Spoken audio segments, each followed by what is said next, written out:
Fala galera, beleza? Arthur do canal Mamãe Falei. E uma das coisas mais tristes que tem, uma das piores coisas que existe, é você ver a força de um povo, a força de um país como o Brasil, está sendo direcionada às vezes para o lugar errado, está perdendo o foco de onde deveria ir, né?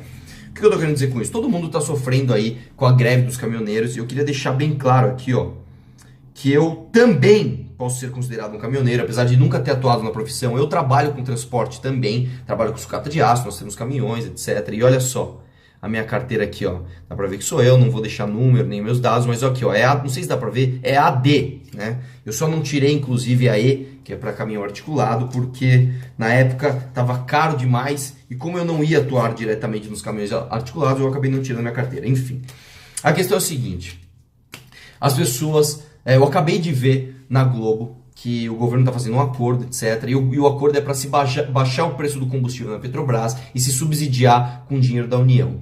Isso é exatamente o que a gente não quer. Isso é exatamente o que a gente não precisa. Mas infelizmente as pessoas não sabem disso, as pessoas não prestam atenção nisso. E eu vou explicar para você por que isso é um erro.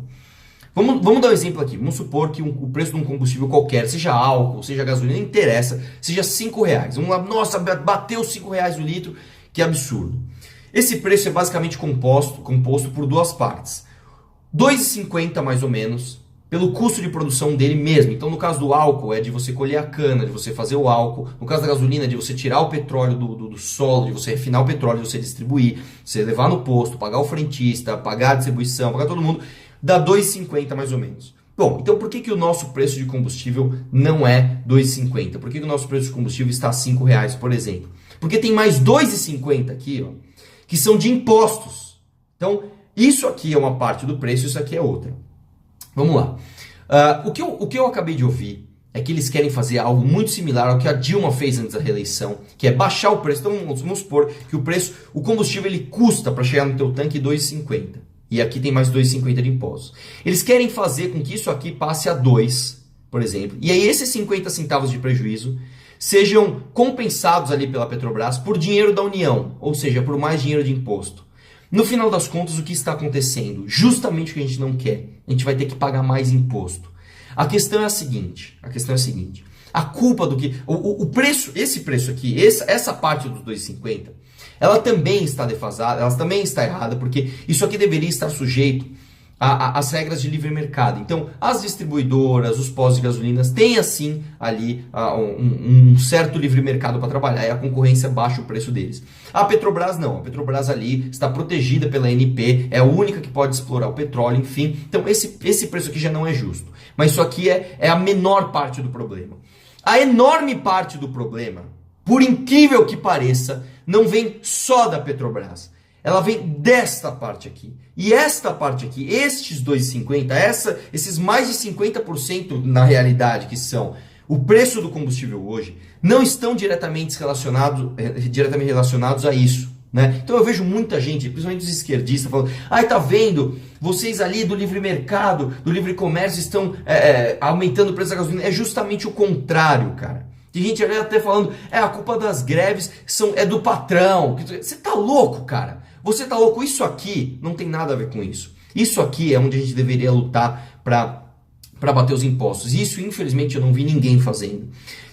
Eu vou dar um exemplo para vocês aqui do que pode ser feito imediatamente. Eu não vejo ninguém falando sobre isso, tá? Por exemplo, a gente gasta aqui mais de 200 bilhões de reais com corrupção. Isso aqui está nessa parte dos R$2,50. A gente gasta aqui com fundão eleitoral. A gente gasta com Lei Rouanet. Vocês querem ver uma coisa? Só de superaposentadoria, a gente pode economizar 50 bilhões por ano. Só de superaposentadoria. De auxílio moradia para juízes, nós podemos economizar por ano 817 milhões de reais. De auxílio moradia para deputados, mais não sei quanto. De super salário para servidores, mais de 10 bilhões de reais. Só a Justiça do Trabalho nossa custa 14 bilhões de reais. Né? O calote que a gente tomou da Venezuela, de Moçambique, de mais de 1 bilhão de reais, também está nessa parte do preço. Copa do Mundo gastou 30 bilhões. O trem bala, que os governos petistas falaram que ia fazer, gastou 1 bilhão de reais e ele não saiu do papel. Enfim, cartão corporativo, cargos comissionados, estatais falidas, o prejuízo da Petrobras nos anos passados, o prejuízo dos Correios, etc. Isso tudo não está aqui, ó. Não está nos 2,50 de custo de produção de combustíveis. Ele está nos 2,50 dos impostos, cara. Então, não dá para fugir do foco. O foco é um só. O foco é Brasília. O foco é Congresso. O foco é um cara como o Rodrigo Maia, presidente da Câmara, não pautar redução de impostos. Então, sabe o que a gente poderia fazer? Em vez de ficar todo mundo na rua ali, brigando para se baixar preço da Petrobras, brigando para que alguém dê uma canetada, não faça isso.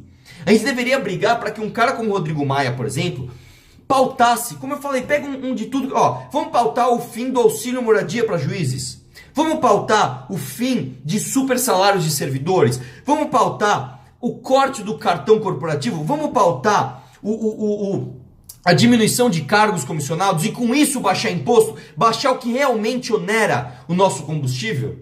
É isso que precisa ser feito. Eu acabei de ver na Globo que eles vão fazer o oposto. Eles vão baixar o custo ali, aliás, não vão baixar o custo, eles vão baixar o preço e dar um prejuízo para a Petrobras que vai ser subsidiado com dinheiro de impostos. É o oposto do que a gente quer, cara. Isso vai gerar mais crise. Então, infelizmente, eu vejo ali muita gente revoltada, tal, muita gente até apoiando a greve e como é que eu vou dizer, com legitimidade. Ninguém mais aguenta não só pagar um preço abusivo nos combustíveis, mas em todo o resto das coisas que a gente paga uma série de impostos, né? Esse celular que eu tô falando com vocês aqui tem uma série de impostos. Tudo que você faz no Brasil tem muito imposto e o problema está aqui, ó, nessa parte. O problema está em privilégios. Eu não vejo ninguém sério falando em corte de privilégios. Não, nós vamos fazer um ajuste, nós vamos cortar a CID.